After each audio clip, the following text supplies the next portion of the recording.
I sent 2 letters back in autumn, you must not have got them. There probably was a problem at the post office or something.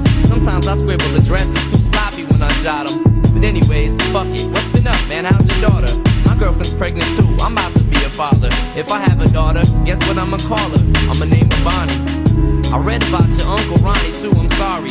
I had a friend kill himself over some bitch who didn't want him. I know you probably hear this every day, but I'm your biggest fan. I even got the underground shit that you did with Scam. I got a room full of your posters and your pictures, man. I like the shit you did with Rockets too, that shit was fat. Anyways, I hope you get this, man. Hit me back, just a chat. Truly yours, your biggest fan. This is Stan.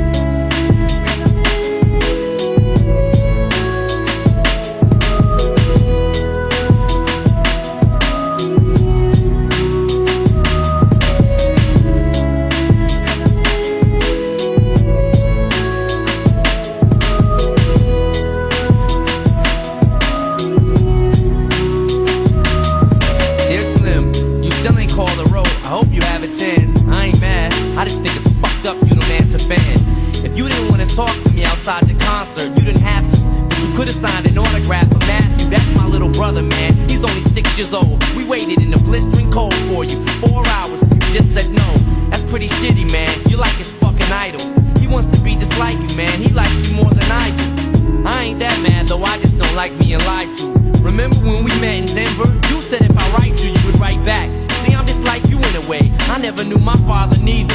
He used to always cheat on my mom and beat her. I can relate to what you're saying in your songs. So when I have a shitty day, I drift away and put them on. Cause I don't really got shit else, so that shit helps when I'm depressed. I even got a tattoo with your name across the chest. Sometimes I even cut myself to see how much it bleeds. It's like adrenaline. The pain is such a sudden rush for me. See, everything you say is real, and I respect you cause you tell it. My girlfriend's jealous cause I talk about you 24/7. But she don't know you like I know you, Slim. No one does. She don't know what it was like for people like us growing up. You gotta call me, man. I'll be the biggest fan you'll ever lose. Sincerely yours, Stan. P.S. We should be together too.